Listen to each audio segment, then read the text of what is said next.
안녕하세요. 오늘 저희가 함께 살펴볼 자료는 교육부 정책과 관련된 이 정보 접근성 문제입니다. 네, 특정 대상이나 그룹이 필요한 교육 정보에 쉽게 다가가기 어려운 상황들, 또 이걸 어떻게 개선할지에 대한 방안들이 담겨 있는데요. 여러분이 보내주신 자료를 바탕으로 한번 깊이 들어가 보죠. 교육 현장에서 정보 격차를 줄이려는 노력들, 어떤 문제점들이 있고 또 어떤 시도들이 있는지 좀 자세히 파헤쳐 보겠습니다. 자, 먼저 학생들의 진로 및 취업 정보 접근성 문제부터 볼까요? 자료를 보면 이게 정보 제공 방식이 좀 한정적이어서 격차가 생긴다. 이런 유형으로 볼 수 있겠네요. 네, 그렇습니다. 원인이나 현상을 좀 보면요. 진로 정보가 주로 온라인 포털 위주잖아요. 그러다 보니까 정보 격차가 생기고 또 활용도도 좀 낮고 특히 그 고졸 취업을 희망하는 학생들 같은 경우엔 구체적인 채용 정보를 얻기가 참 어렵다는 지적이 많아요. 정보가 있어도 딱 필요한 사람한테 잘 안 닿는 거죠. 아, 그렇군요. 꼭 필요한 정보일 텐데 말이죠. 그래서 개선 방안은 어떤 쪽으로 가닥을 잡고 있나요? 개선 방향은 크게 두 가지인데요. 정보 접근 채널을 좀 다양화하고 또 맞춤형 정보를 제공하자는 겁니다. 그래서 개선 수단으로는 오프라인 상담 창구를 늘린다거나 아니면 AI 기술을 활용해서 맞춤형 진로 정보 시스템을 운영하려는 계획이 보입니다. AI 기술까지요? 네. 세부적으로 보면 AI 진로 추천 알고리즘을 개발한다든지 아니면 권역별로 진로 상담센터를 운영하는 내용이 포함되어 있고요. 또 아까 말씀드린 고졸 취업 정보 부족 문제는 예를 들면 산업군별 직무 매뉴얼 같은 그런 정보 콘텐츠 자체를 늘리고요. 학교랑 기업을 직접 연결하는 설명회나 아니면 매칭 프로그램 같은 걸 통해서 정보 접근성을 높이려는 시도도 보입니다. 아, 직접 연결하는 방식이군요. 네.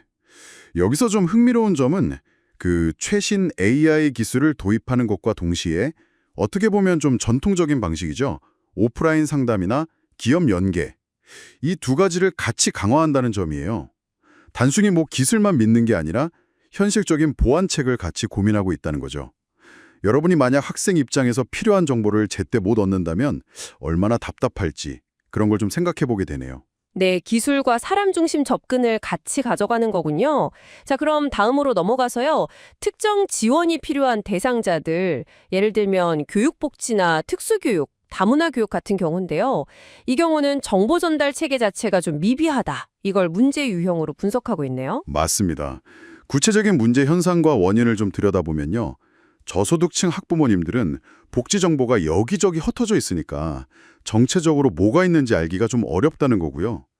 장애 학생들은 이용할 수 있는 교육 콘텐츠나 정보 채널 자체가 너무 한정적이라서 정보 접근 기회가 원천적으로 좀 부족한 면이 있어요. 아, 그렇겠네요. 그리고 다문화 가정 학부모님들은 아무래도 언어 문제가 크죠.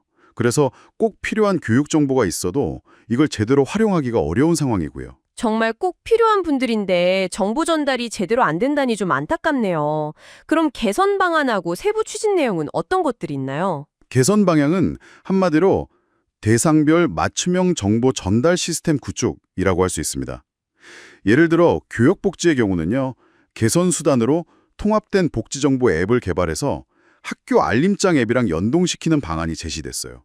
훨씬 접근하기 쉽게요. 아, 앱으로 통합하고 알림장하고 연동까지? 네네. 네, 세부적으로는 그 앱에 통합 알림 시스템을 넣거나 아니면 담임 선생님이 직접 안내하도록 하는 방안도 있고요. 장애 학생들을 위해서는 웹 접근성 기준을 강화하는 게 중요합니다. 예를 들어 K-웹 접근성 인증이라고 있는데요. 웹사이트가 장애인 사용자도 쉽게 쓸 수 있게 특정 표준을 따르도록 의무화하는 거죠. 이게 개선 수단 중 하나고요. 또 음성이나 자막이 포함된 컨텐츠 제작을 확대하는 것도 중요한 개선 수단입니다. 네, 접근성 표준 강화와 콘텐츠 다양화군요. 맞습니다. 그리고 다문화 가정을 위해서는요. 여러 언어, 최소 6개 국어 이상을 지원하는 교육정보 포털을 운영하고요.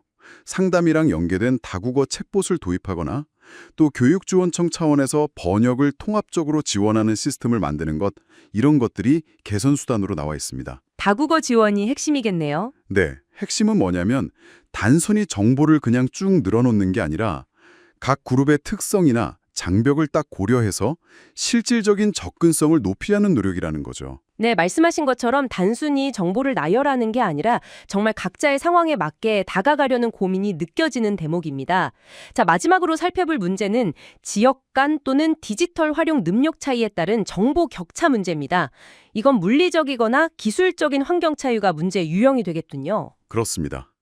문제 현상과 원인을 보면 아무래도 농산어촌 지역 학교들은 첨단 교육 정보나 자료에 접근하는 데 제약이 크고요. 그래서 활용도도 떨어지죠. 또 학생들 간에도 차이가 커요.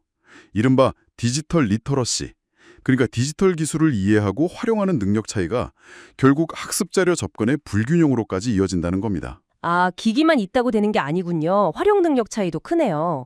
이런 격차는 그럼 어떻게 해소하려고 하나요? 개선 방안은 크게 두 가지 축인데요. 정보 전달 체계 자체를 좀 강화하고 동시에 사용자의 디지털 활용 능력도 지원하는 겁니다. 개선 수단으로는 예를 들어 지역 단위의 정보 거점을 만들어서 순회 컨설팅을 운영하거나 학생들에게는 맞춤형 디지털 기기를 보급하는 것, 또 플랫폼 메뉴 같은 걸 사용자 수준에 맞춰서 좀 다르게 구성하는 방안도 있어요. 사용자 수준별로요? 네. 세부 추진 방안으로는 교육지원청 안에 정보 소통 창구를 따로 설치한다거나 아니면 좀 외딴 지역 학교에 정보 지원단을 운영하는 방안, 그리고 사용자별로 단계적인 UI, 그러니까 사용자 인터페이스를 제공하거나 디지털 교과서 플랫폼을 개선하는 것 등이 포함됩니다. 그렇군요. 그러니까 단순히 기기나 정보를 그냥 던져주는 게 아니라 정보가 잘 전달되도록 통로를 만들고 또 받은 정보를 잘 쓸 수 있도록 지원까지 하려는 거죠. 네, 오늘 쭉 살펴본 것처럼 교육 정보를 필요로 하는 모든 사람에게 효과적으로 전달하는 것. 이게 교육 기회 균등의 정말 중요한 시작점이라는 생각이 듭니다. 결국 이 모든 노력은 정보에 소외되는 사람 없이 누구나 필요한 기회를 얻도록 돕기 위한 거겠죠. 맞습니다. 그런데 여기서 우리가 한 걸음 더 나아가서 생각해 볼 지점이 있는 것 같아요. 정보에 접근할 수 있게 하는 것. 이것도 물론 중요하지만 그것 못지않게 중요한 게 그 정보를 제대로 이해하고 또 실제 자신의 상황에 맞게 활용할 수 있도록 돕는 것 아닐까요? 아, 접근 다음 단계 이해와 활용이군요. 네. 그러니까 정보 시스템을 잘 갖추는 것을 넘어서서 모든 사람이 그 정보를 온전히 자기 것으로 만들려면 우리 사회에 또 어떤 지원과 고민이 더 필요할까요?